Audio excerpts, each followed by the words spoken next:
Good evening, everybody. Welcome to another edition of the College Football Kickoff Show for your Week 4. Week 4 already. Seemed like only yesterday we were just starting the season. Now it is flying. Anyway, we have got 4 games to make picks on, and they're all lanyard selections for your Thursday and Friday games. One on Thursday, the rest on Friday. And before we dive into them, it was announced today that we are going to do something of the post-game variety every Sunday, just to give myself a reason to stay away from the National Fake Ball League. I'm going to do what is called the College Football Kickoff Show Pick 6. 6 takeaways from the college football weekend. There would be a lot more, but 6 sounds reasonable. Depending upon the outcomes of the games, the players who made the games great, coaches, players, wins, losses, whatever I take in from this weekend, the most notable of things that does not include Colorado, I'll talk about it. Maybe in short term, maybe in long term. I think it all depends on the outcomes. But anyway, we're drawing 6 takeaways out of an unlimited amount that college football gives us every weekend. And we'll have it all for you somewhat condensed, I would think. This Sunday, starting this Sunday, on Facebook, YouTube, and perhaps maybe TikTok too, as the case is with all college football kickoff shows, brought to you on Facebook, YouTube, and TikTok.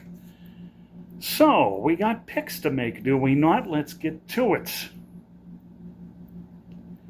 And in doing so, we are going to start with perhaps one of the all-time, I wouldn't go that far. But I think if you want to talk about picture postcard settings, then I would like to single out Appalachian State every October.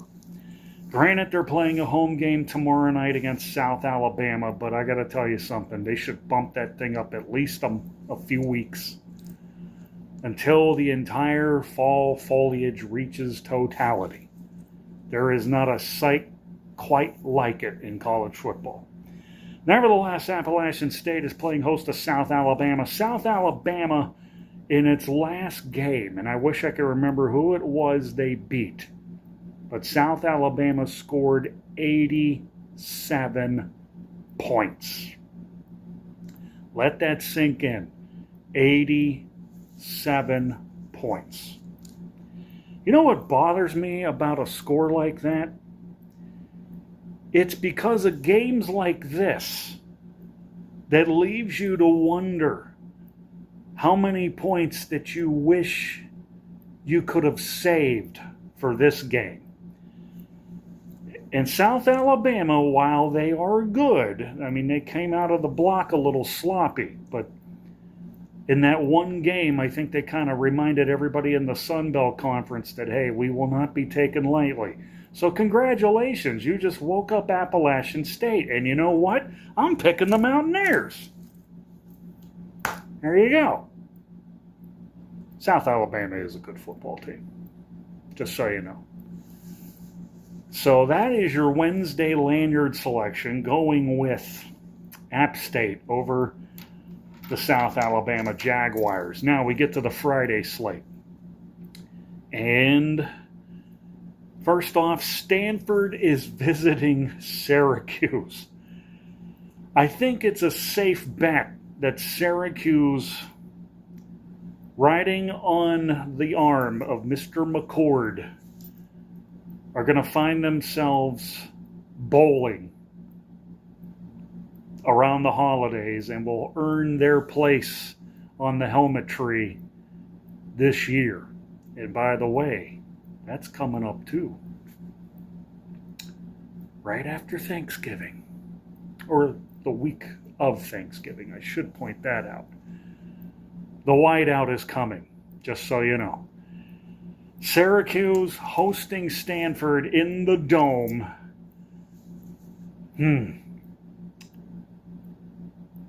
Can't bet against Syracuse. Got to take them in this one. That's all I got. If Stanford had, the athletes of yesteryear that went to the Rose Bowl, went to all the bigger games, the big players that played in the big games, yes, then maybe I would swing it the other way. But this is Syracuse we're talking about. Syracuse, fresh removed from a season in which they did go bowling only to get destroyed by South Florida. Now they're trying to rid themselves of the memory. And the journey continues. Friday night, I still call it the Carrier Dome. Gotta go with the Cuse. This next one, for the Nocturnals, who have nothing better to do with their time than to watch college football and can't find it anywhere else but on the CW. Yeah, CW. This is a terrific matchup. San Jose State and Washington State. Both are undefeated. And the backdrop of this, I literally just skimmed through moments before I got on here, and I couldn't believe what I discovered. First off, I'm not even going to pronounce the coach's name, but he used to coach at Army. So just think of the time where he was coaching at Army and he was always wearing the lays like I'm doing with the lanyards. But there is a receiver named, I believe his name is Nick Nash. He is the leading receiver in the country in touchdown receptions right now. Not only that, he caught 17 passes last week against Kennesaw State. And San Jose State will need his hands and his reliability against a Washington State team that has had a short work week to get ready for this one. Fresh removed from winning the Apple Cup over Washington on that great goal line stand that secured the win for the Cougs. The hangover effect, I think, I tell you what, it's a tough sell. I mean, I don't know how they're going to get ready for this. Even if it is a home game, they'll cherish it. There's no question they will, but you're going up against a San Jose State team that hasn't lost a game in almost a full season. Think back to last year. They were 1-6, and then they went on that nice run at the end to get bowl eligibility. They ended up winning the bowl, and now they've won 3 straight to start this year. I got a feeling,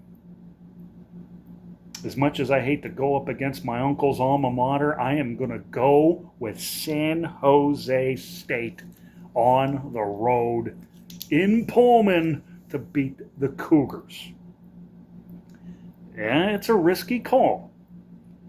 You have to understand something.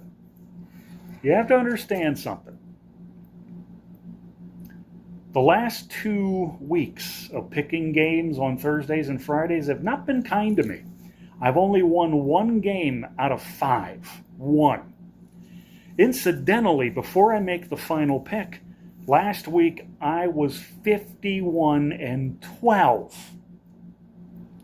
51-12, which I think comes out to, if my memory serves me correctly, a total of 162 wins and 51 losses, which I believe comes out to a 750 win percentage when you break all of that down. Makes you wonder, though, how things could have been had West Virginia beaten Pitt.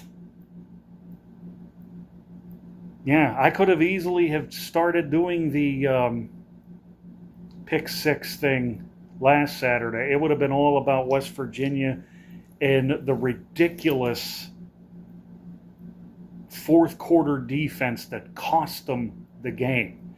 Incidentally, I learned just a few hours ago that Pitt coach Pat Narduzzi got reprimanded by the ACC and fined for actions towards the officials. I love it. Even when you win, you lose. So, enough of that. Pitt will beat Youngstown State in all probability on Saturday, but I won't make it official until Saturday. Actually, it's Friday. Friday is when we make that pick. Not that they're going to be on TV in the foreseeable future, but anyway. Now we get to the final pick, and it's a big one. It's a very, very, very big one. So big that I got to introduce the helmets first. The combatants. Undefeated Illinois. Undefeated Nebraska. Nebraska, I believe, comes in to this game ranked number 22 in the country. Illinois, 24. I love Illinois. It's been well documented. I love what they've done to this point. Brett Bielema's got a good team at 3-0, but you're going into a sea of red. And as great as Nebraska has been playing lately, I don't see any reason for them to slow down. In fact, I will go on record. I think it's a safe bet to go on record and say they are going to be bowling in 2024. Taking Dylan Raiola and the Huskers at home over the Fighting Illini. And with that, we close the book on this Thursday and Friday edition of the College Football Kickoff Show. Again, a reminder, we will do the helmet selections Friday evening, unless by some strange oddity I find myself having to do what I did last week, and that was bunch all the helmet and lanyard selections together, which made for a very long show. But this is why we try to break it down and kind of segment things to make things easier for you guys.